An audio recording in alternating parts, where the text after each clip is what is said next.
I'm going to walk you through 7 low ticket membership mistakes that you may be making that can cost you thousands of dollars. And no, I am not being dramatic. I've got some numbers in here to show you even just how one of these mistakes can cost you more than $10,000 per year. The first mistake that I see people make is confusing their people. If you have so many products for sale, especially when they overlap, that your help desk and your Facebook groups are full of customers saying, I don't know, do I have this product? Is this product included in this other product? I think I already bought this, but I'm not sure. How is this product different from that other product that you just launched and said that we must have? Something is wrong. Have you ever seen memberships like this? Because I have. It seems like they're purposely creating chaos and confusion and then FOMO. So people just keep buying and buying and buying. And maybe that's okay with you. It is a sales tactic, but that's not how I recommend running your membership, no matter how much money that this tactic may make you. Mistake number 2, too many tiers in your membership. So when I first started Passive Income Pathways, aka PIPs, I started with 3 tiers. My goal was to get people into tier 1, move them up to tier 2, and then when they were ready, they could move up to my VIP tier 3. That was a hot mess. I got a bunch of people into tier 1, a bunch of people into tier 3, and then only a few people into tier 2. And by a few, I mean we had over 100, but nobody was really doing anything in tier 2. It was just a mess. My coaching is all about accountability and taking action. So when I see that people aren't taking action, that bothers me. I know that that isn't how most people run their memberships. They're just, hey, if people are paying me, it's fine. And eventually I may get there. But for me, if you're going to pay me anything, I don't care if it's 27.97. I don't care how much you're paying me. If you're going to pay me, I really want you to do the thing. So I ended up changing things. I now have a $27 tier. So I basically took the $47 tier and made it 27. And then I have the $97 tier with VIP. So a lot of people just want the $97 tier right away without having to go through the other one. And that's okay. As long as my VIP program is open for that moment, I let them in. But running multiple tiers is a lot of work. You have to have different email automations. You have to nurture each of those tiers. Sometimes each tier will have its own group. Like there's a lot of things going on whenever you have 2 tiers. So I suggest starting with 1 tier, getting it solid, growing it to your first 100 members or more. And then if you really feel like it's necessary, add another tier. However, 1 tier forever is fine. You guys have probably heard me talk about Liz Wilcox. She does email marketing, and I'm in her $9 a month membership. That's the only tier that she has. She does have products outside of that. She has courses outside of that, but it's not a big confusing mess. She's not trying to get you to buy 37 different things every day. She's got 1 tier, it's $9, you know what to expect, and then a couple times a year she offers another course. That is a wonderful membership, and she made more than $500,000 last year with her $9 a month membership. Number 3, the third mistake that I see people make is trying to talk to everyone. You feel like if you cast a wider net, you'll catch more fish. But that's actually not how it works with messaging on our sales pages for our memberships. Messaging is difficult for many of us, myself included. But one thing that you have to get good at is knowing who you want to serve. And it's okay if other people come in. Like when I started my first membership way back in the day, it was teaching people how to become a virtual assistant. My target audience was single moms who needed to pay the bills or moms who wanted to leave shitty relationships and they couldn't afford it. So, moms that were going to become single moms. That was it. I didn't focus on anybody else. There were other people that joined and I still served them, but on my pages, on my sales pages, on my messaging and my emails, I'm talking to that mom who can't afford to leave that relationship and she doesn't know what to do. So I'm showing her, hey, you can be a virtual assistant, you could do these things, and then you can leave that terrible relationship. You can't just talk to moms. That's far too broad. There's too many differences. Is it a mom that has an empty nest? Is it a mom with 5 toddlers? Is it a there's so many things.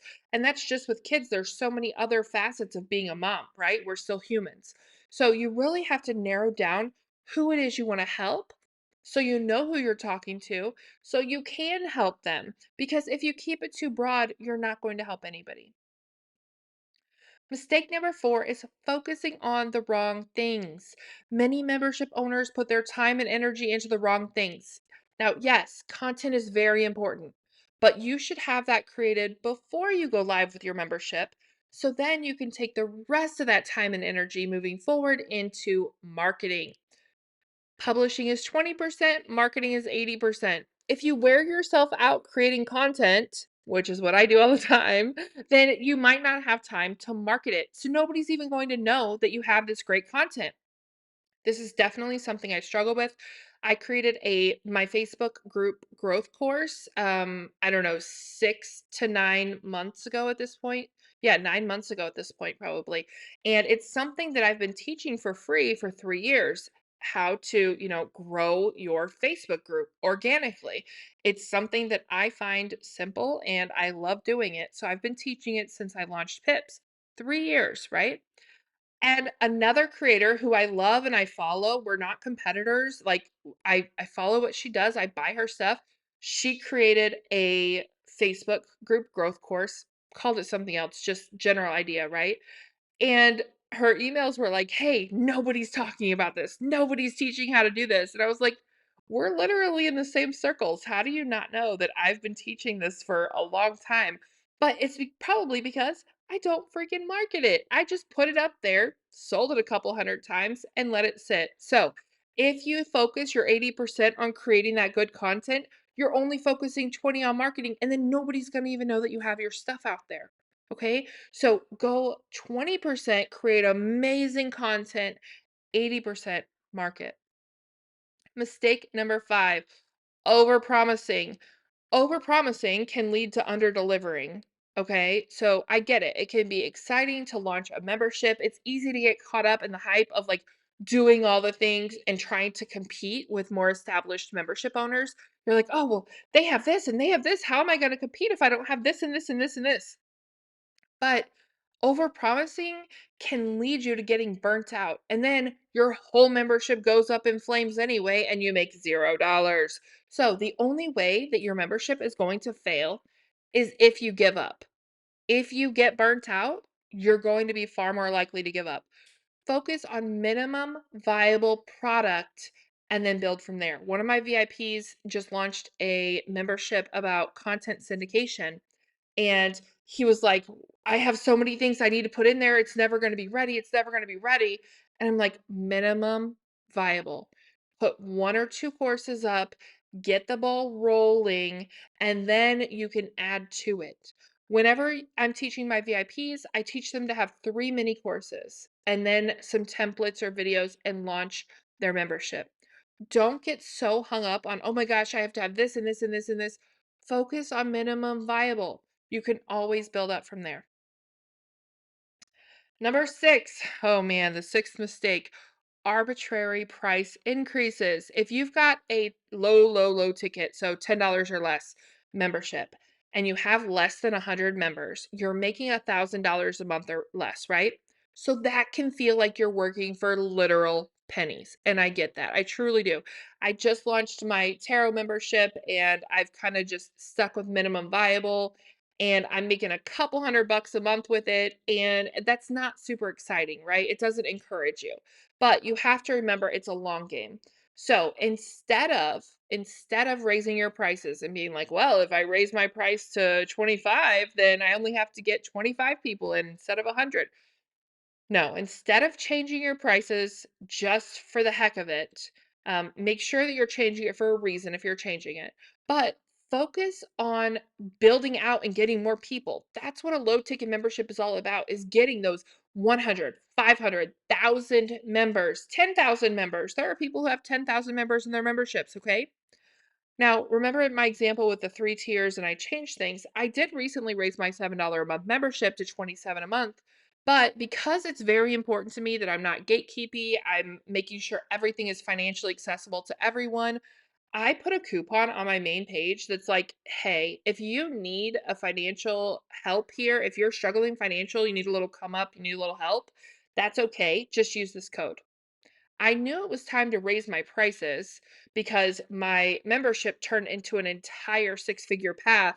And at $7 a month, that's not sustainable for me to show up to it as much as I wanted to. I wanted to add some more to it. So I didn't raise my price arbitrarily. There were a lot of factors that went into it. But my number one goal, again, is to make sure everything's financially accessible, so I did that as well. And we are going to talk about, our values and our principles at the end of this. So that's something else you've got to think of whenever you're pricing things. I've had some, past clients come to me. I help them build their businesses. They launch a $7 or $15 a month membership, and then all of a sudden they get kind of like greedy and they're like, "Well, I'm not making enough money. This is so much value. I'm raising the price." And usually it doesn't go well. I would much rather you over deliver in your $7 or $9 or $15 a month membership than raise your prices and people just be like, it's okay. No, you really want to wow them. You want them to be like, why am I only paying $27 for this membership? I feel like, is this VIP? Should I be paying more for this? That's what the feeling should be when they get in your membership. And number 7 is kind of like part warning, part rant, part everything, okay? But having a scarcity mindset is the biggest mistake that I see membership owners make.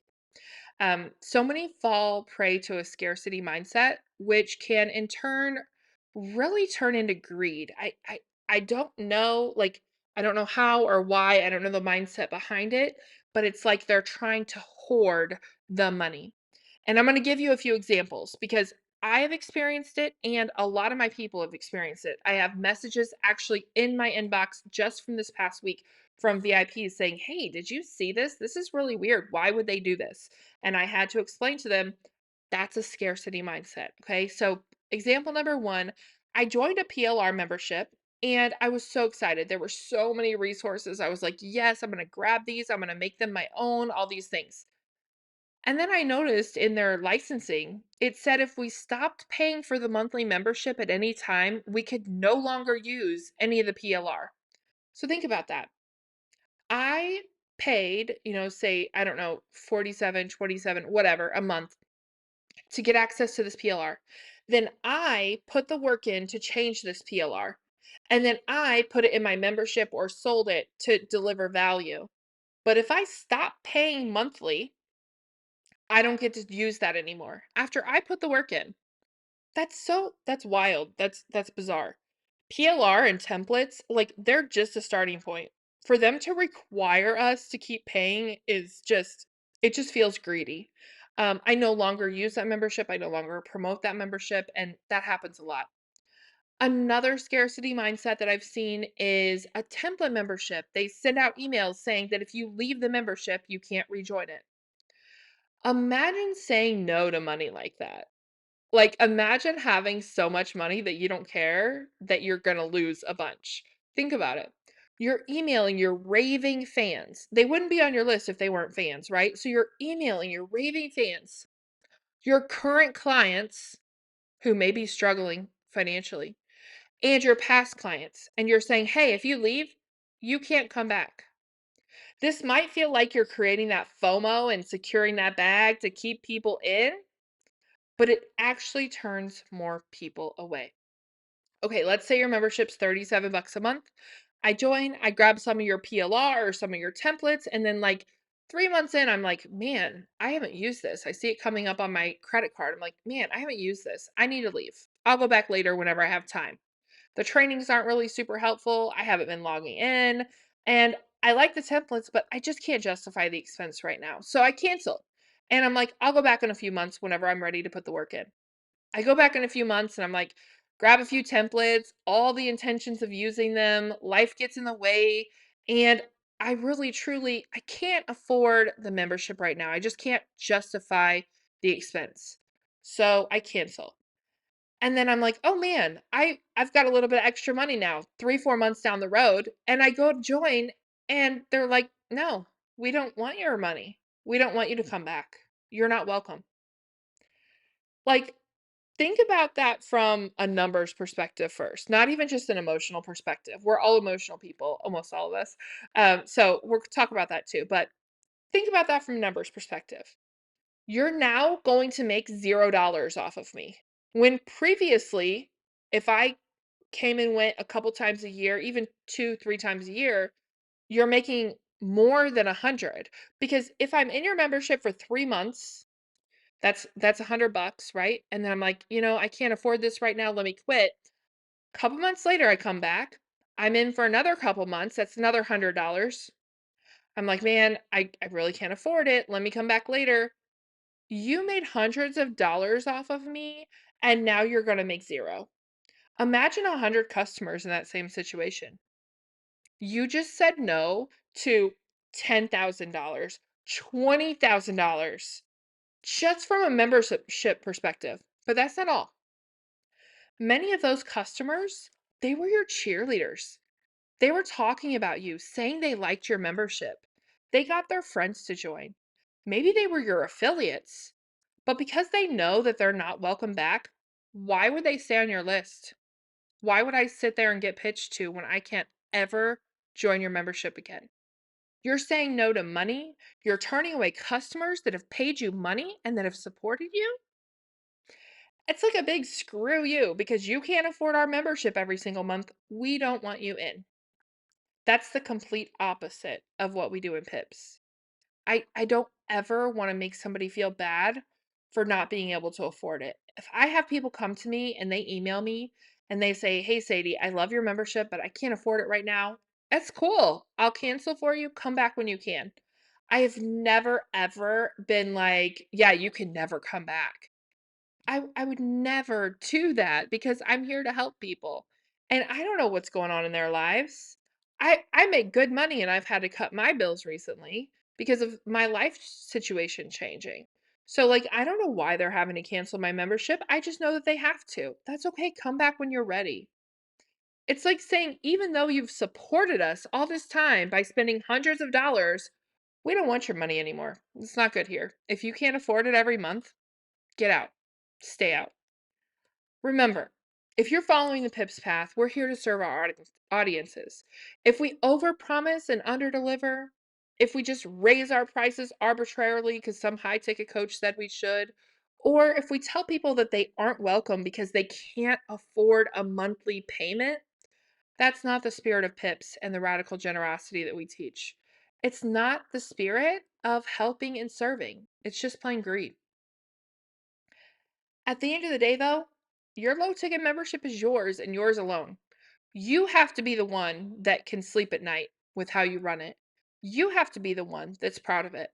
So, everything I said here, if you're doing some of these and you're like, "No, man, I like doing it that way." It's your membership. There's nothing anybody can do to stop you. That's the beauty of it, right?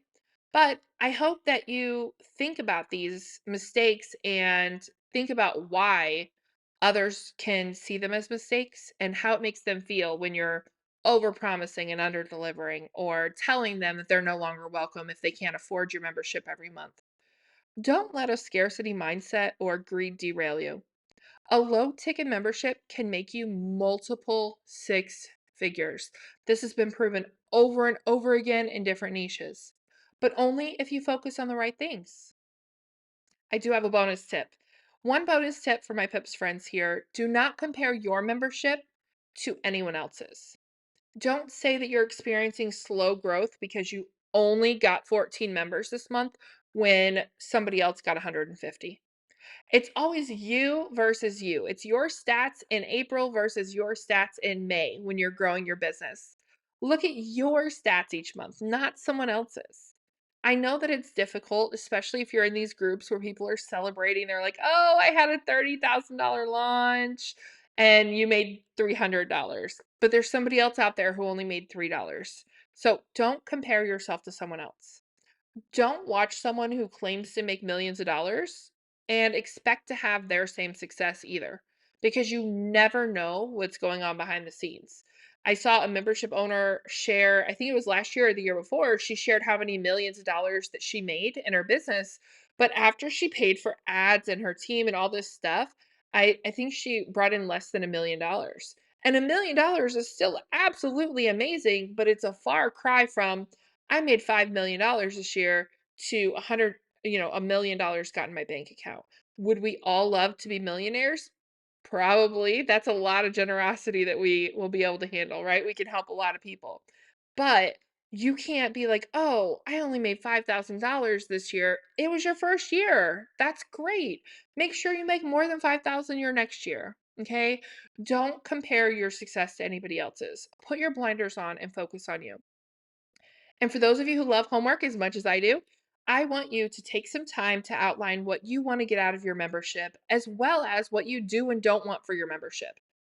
If you watched this far and you're doing the homework, comment below with what it is that you want for your membership. Let me know. What kind of membership do you want?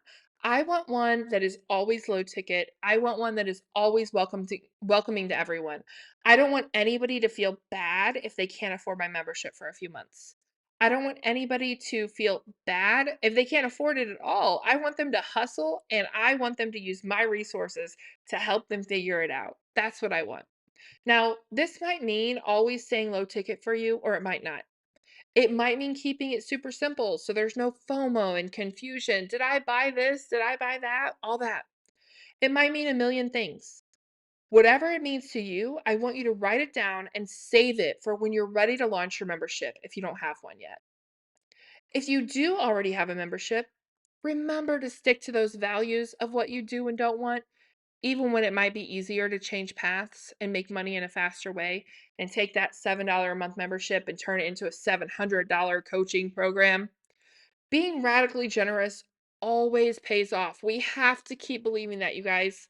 If we work together and we stick with being radically generous and we don't get greedy, we can create a ripple effect of humans who believe in radical generosity with us. And just think about it.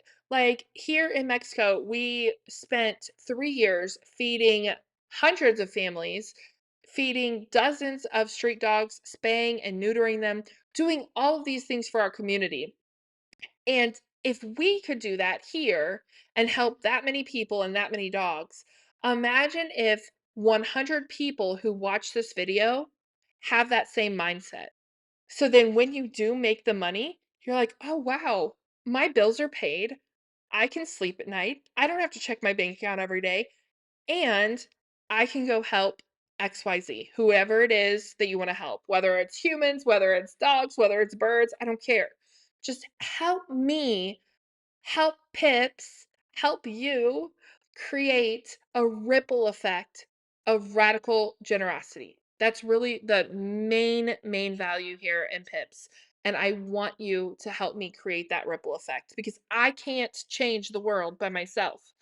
But if I teach 100 people and they teach 100 people and we're all being radically generous at the end of the day, that's a ripple effect. That is world changing. So tell me in the comments, what is it that's important to you in your membership? And how are you going to change the world in a positive way when you are able to be radically generous?